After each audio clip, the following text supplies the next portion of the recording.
तो जिसको भी सिम्टम आ रहा है, खांसी जुकाम, सांस लेने में दिक्कत, उनको क्या करना चाहिए बहुत क्लियरली बताया है। अगर सांस लेने में दिक्कत है, वेट नहीं करना है, DCHC में चले आना है। अगर खांसी बुखार कुछ हो रहा है तो निकटतम PHC, नहीं तो जो सदर क्षेत्र में है वो रेड क्रॉस में जो हम लोगों ने टेस्टिंग फैसिलिटी, सबसे पहले टेस्ट कराएं।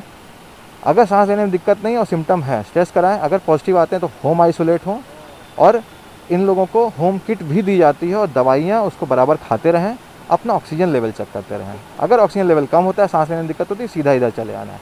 जितना लेट करेंगे उतना घाटा होगा, ये सभी को ध्यान रखना है। अब BA, BCom, BSc और MA, MCom करें विश्व की सबसे बड़ी यूनिवर्सिटी इग्नू से। सॉल्व असाइनमेंट और गाइड बुक्स प्राप्त करें। संपर्क करें Mahakal computers, DAV college gate के सामने, सिवान। जिले में तेज होती कोरोना महामारी का मुकाबला करने के लिए प्रशासन द्वारा अपने स्तर पर तैयारी की गई है, जिसके तहत महाराजगंज के अनुमंडल अस्पताल में 100 बेडों की क्षमता वाला DCHC यानी डेडिकेटेड कोरोना हेल्थ सेंटर पूर्व से ही कार्यरत है। सदर अस्पताल सिवान में भी विशेष परिस्थिति में कोरोना संक्रमित मरीजों के इलाज की व्यवस्था की गई है। इसी कड़ी में मालवीय चौक महादेवा के ठीक सामने शिक्षक प्रशिक्षण केंद्र डाइट में भी कोरोना संक्रमित मरीजों को रखने और उनके इलाज की व्यवस्था की गई है।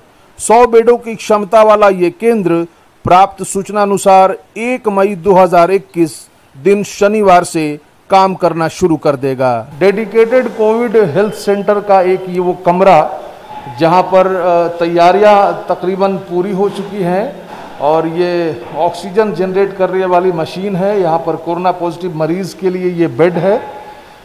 सफाई का खास ध्यान रखा जा रहा है। यहाँ के जो मैनेजर हैं उन्होंने ऑफ द रिकॉर्ड बताया कि संभवतः ये अस्पताल आज रात तक शुरू हो जाएगा, आज रात तक फंक्शनिंग हो जाएगा। जवान का जो है ये कब तक फंक्शनिंग हो जाएगा सर, कब तक इसमें पेशेंट एडमिट किए जाने शुरू हो जाएगा? देखिए, ये तैयारी हम लोगों ने स्टार्ट कर दी थी और लॉजिस्टिक्स का अरेंजमेंट हम लोगों को करने में थोड़ा समय लगा है, लेकिन कल 11 बजे मेरे द्वारा यहाँ पे डॉक्टर्स का डेपुटेशन और पैरामेडिकल स्टाफ और साफ़ सफाई की व्यवस्था टीम गठित हो गई है। उनका एक राउंड ट्रेनिंग भी हम लोग अपना कर चुके हैं, उनका सेंसिटाइजेशन हो चुका है।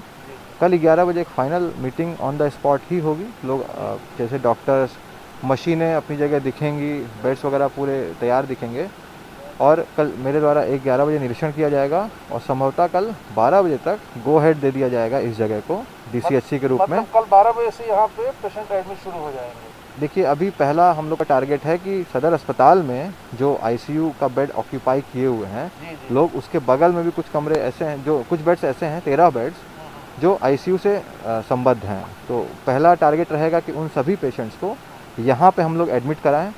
उसके अलावा एक मैसेज हम लोग मीडिया में दे देंगे कि ओपन है अभी ये, जैसे महाराजगंज है, एक मैसेज जाएगा। उसके बाद संभवतः 2 बजे के बाद आप मान के चलिए कि लोग जिनको सांस लेने में कोई समस्या है, सीधा यहाँ पे आके टेस्टिंग की भी एक छोटी फैसिलिटी हम लोग यहाँ रखे हैं, वो भी कल से फंक्शनल हो जाएगी।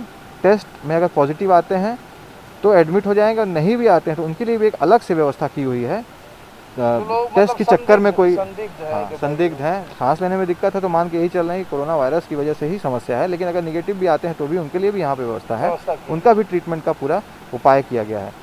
महाराजगंज में जो हमारा DCHC बना है और ये जो हमारा DCHC, उसमें सबसे बेसिक डिफरेंस मैं आपको बता दूं, यहाँ पे हम लोग के सारे बेड्स पे लगभग ऑक्सीजन कंसंट्रेटर रहेंगे। इसमें सिलेंडर पे डिपेंडेंट हम लोग नहीं रहेंगे। तो यहाँ की जो ऑक्सीजन मशीन उसमें ऐसा नहीं है कि सिलेंडर खत्म होने का कोई खतरा है या खत्म? तो देखिए, ख़त्म तो सिलेंडर उसका एक कैपेसिटी है वो ख़त्म होता है, ख़त्म तो महाराजगंज में भी होता है, लेकिन हम लोग को रिफ़िल करते रहना होता है बराबर। वहाँ उस तरह की समस्या। महाराजगंज DCHC का क्या स्थिति है वहाँ की, वहाँ पर क्या कैपेसिटी है?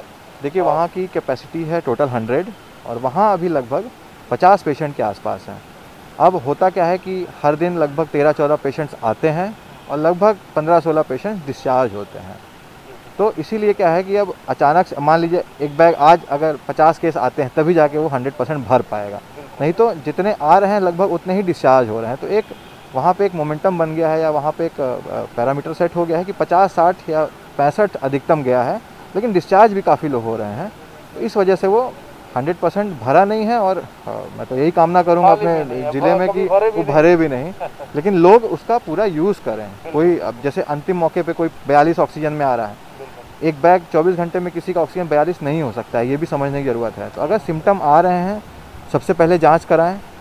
अगर सांस लेने में दिक्कत, सिम्टम्स कई तरह के हो सकते हैं, बुखार हो सकता है, खांसी हो सकता है, लेकिन सांस लेना वाला जो सिम्टम है वो एक ऐसा सिम्टम है, उसके लिए क्या है कि बहुत ज़्यादा वेट नहीं करना है कि हम पहले टेस्ट कराएंगे, पॉजिटिव आएंगे तब हम DCSC जाएंगे। उसमें इमीडिएटली जो महाराजगंज, जिनको महाराजगंज ज़्यादा सूटेबल पड़ता है उनके पास है, वहाँ जाएँ और जाके वहाँ पे एडमिट हो जाएं। और अगर आपका ऑक्सीजन लेवल अभी भी 90 या 92 है या 89 है तो रिकवरी का चांस काफ़ी अच्छा होता है। जैसा कि आप महाराजगंज के आंकड़े भी देखेंगे तो डिस्पाइट ऑल प्रॉब्लम्स जो भी हम फेस कर रहे हैं, जैसे डेथ वाला एक इशू है, वहाँ रिकवरी भी अच्छा है वहाँ पे। जैसे 14 पेशेंट कल डिस्चार्ज हुए हैं, और ये वो लोग हैं जिनका ऑक्सीजन ऐसा नहीं है कि 96 और 97 हुआ करता था, ये वो लोग हैं जो 98, 88 या 86 में एडमिट हुए थे और दवा लेके वो सही होके चले गए हैं। लेकिन उन केसेस भी यहाँ पे सॉल्व हुए हैं। हाँ, 85 से अबव हम लोग को बहुत आसानी पड़ती है, लेकिन अब जब बहुत लेवल नीचे हो जाता है तो फिर उसको ICU की ज़रूरत पड़ती है। तो ICU पे भी अगर हमसे आप पूछना चाहेंगे तो अभी हम लोग का पूरा फोकस है कि कल हमारे जो 13 पेशेंट्स वहाँ पे हैं उनको तो अभी हटा नहीं सकते हैं हम लोग, तो कल 1 बजे से पहले उन सभी को यहाँ शिफ्ट किया जाएगा एम्बुलेंस के माध्यम से। यहाँ ऑक्सीजन की सप्लाई निरंतर रहेगी हमारे पास। इसके अलावा उसको सील करके एक दिन सैनिटाइज करके परसों हम लोग ICU का डेमो करेंगे और नर्सों से उसको हम लोग स्टार्ट करेंगे, उसकी भी तैयारी पूरी हो चुकी है। अच्छा सर, एक अंतिम सवाल होगा कि सदर अस्पताल में बहुत सारी सर बदइंतजामी, बहुत दुखद बात है ये, लेकिन बदइंतजामी देखने को मिल रही है वहाँ पर। ऐसा अधिकारियों के द्वारा ये कहा जाने लगा था कि साहब बेड खाली नहीं है और लोग बाहर तड़प रहे थे, सांस के जो रोग। देखिए, इसमें पहली बात ये सबसे इम्पॉर्टेंट है, समझने वाली बात है कि कोरोना वायरस की जो ये कोविड-19 ये बीमारी है, ये और बीमारियों से अलग है। तो इसीलिए सदर अस्पताल में हम लोगों ने कभी भी इसको कोविड डेडिकेटेड फैसिलिटी डिक्लेयर नहीं किया था, लेकिन कुछ ऐसे पेशेंट्स आए जिनको लग रहा था कि यहाँ पहले स्टेबल कर लिया जाए फिर महाराजगंज भेजा जाए, तो इसी प्रत्याशा में हम लोगों ने उनको एडमिट कर लिया। और धीरे धीरे वो एक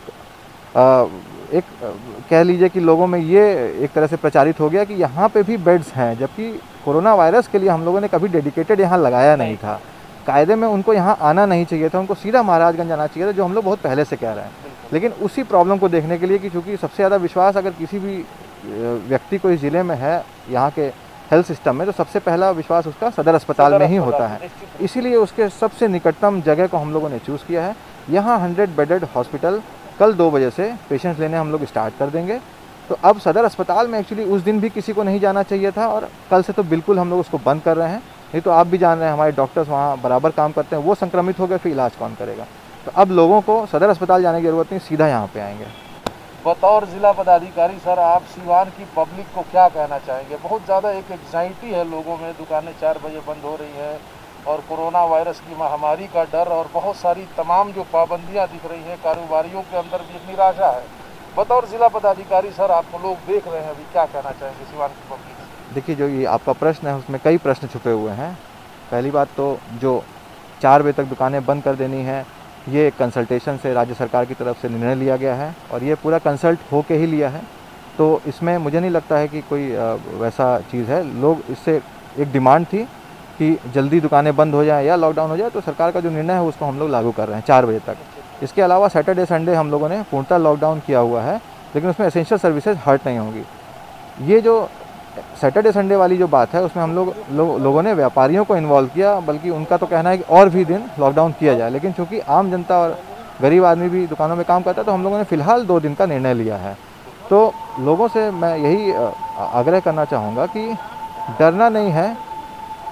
सबसे पहले अगर सिम्टम आता है, सिम्टम देखिए सभी को पता है, और अभी 1 से 2 दिन में हम लोग जितने भी लोग न्यूज़पेपर पढ़ते हैं उन सभी को एक पैम्फलेट हम लोग सर्कुलेट करने वाले हैं 3-4 पेज का। उसमें लिखा हुआ है कि लक्षण इस तरह का आए तो उस पर क्या उपाय करना चाहिए।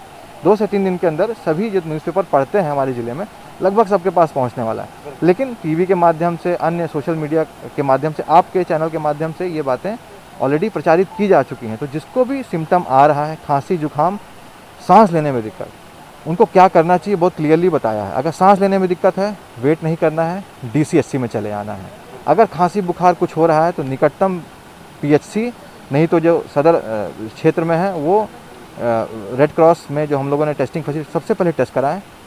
अगर सांस लेने में दिक्कत नहीं और सिम्टम है, टेस्ट कराएं। अगर पॉजिटिव आते हैं तो होम आइसोलेट हों, और इन लोगों को होम किट भी दी जाती है और दवाइयाँ उसको बराबर खाते रहें, अपना ऑक्सीजन लेवल चेक करते रहें। अगर ऑक्सीजन लेवल कम होता है, सांस लेने में दिक्कत होती है, सीधा इधर चले आना है। जितना लेट करेंगे उतना घाटा होगा, ये सभी को ध्यान रखना है। हमसे बातचीत के लिए बहुत बहुत शुक्रिया। Thank you. तो ये थे सीवान के ज़िला पदाधिकारी महोदय। यहाँ पर हम अभी जो सीवान के महादेवा में जो DCHC यानी कोविड डेडिकेटेड हॉस्पिटल, आज आप देख सकते हैं जैसा कि यहाँ पर डेडिकेटेड कोविड हेल्थ सेंटर, यहाँ पर जो इंतज़ामिया है वो उसको फंक्शन करने में लगी हुई है। और यहाँ पर ज़िला पदाधिकारी महोदय ने ये बताया कि ये कल 2 बजे से संभवतः ये फंक्शनिंग हो जाएगा और यहाँ पर जो कोरोना के जो पेशेंट्स हैं उनको भर्ती किया जाने लगेगा।